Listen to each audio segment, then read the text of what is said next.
रसूलुल्लाह हजरा बरवट रसूलुल्लाह हजरा बरवट ओ खुलिया दरगाह रब्बन जे कया तलका वो कया तलका वो खबर यार जो जब इकबाल रब्बन जिया छोड़ जो सनियो खण जान छोड़ जो सनियो खण जा कावर दिया वार रब्बन जे कया तलका वो कया तलका खबर यार जो जब इकबाल रब्बन जिया हर दम वाजर होंदा बिटा जम जम सामो धोंदा रुको सजदे मज प्यारो दा रुको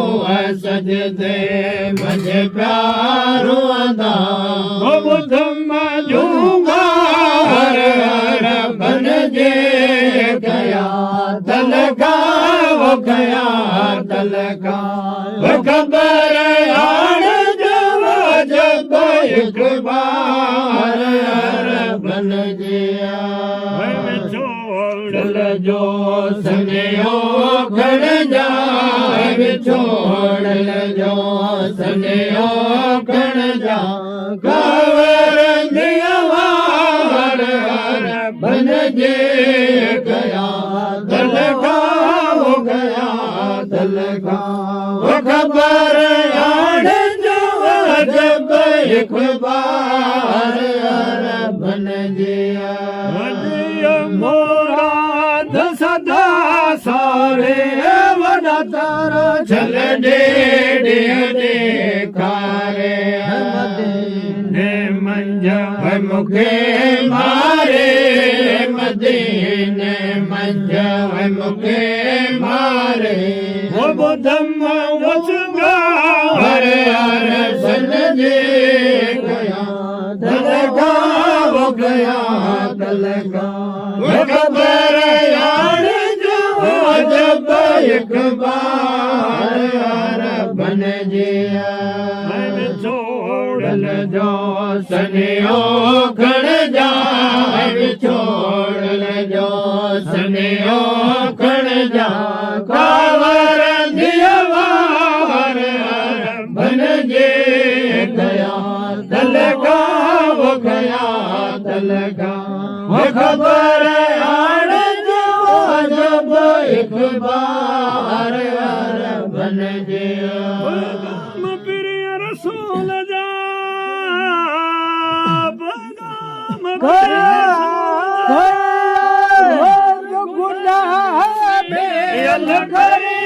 रोज गुलामी कसका कसम तैयार कांगा कांगल अलाज नाले नर कांगल भोलाज नाले मदीने वंज वंज मदीने वंज तू सिगोड़ा मिया सारे हाल सुनायो अल्लाह सारे हाल सुनायो कसम मथे अरका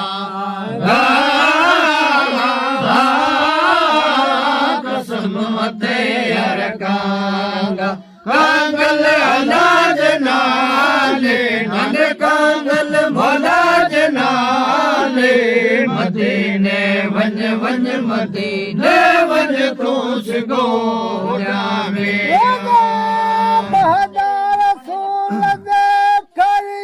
रोज सलामी अल्लाह करिया रोज सलामी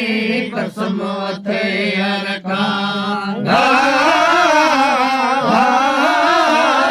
कसम थे अरकांगा कांगल हलाज नाले नाले का कांगल मौला जनाले मदीने वंज वंज मदीने वंज तू सिगोड़ा में सारा हाल सुनायो अल्लाह सारा हाल सुनायो कसम थे अरकांगा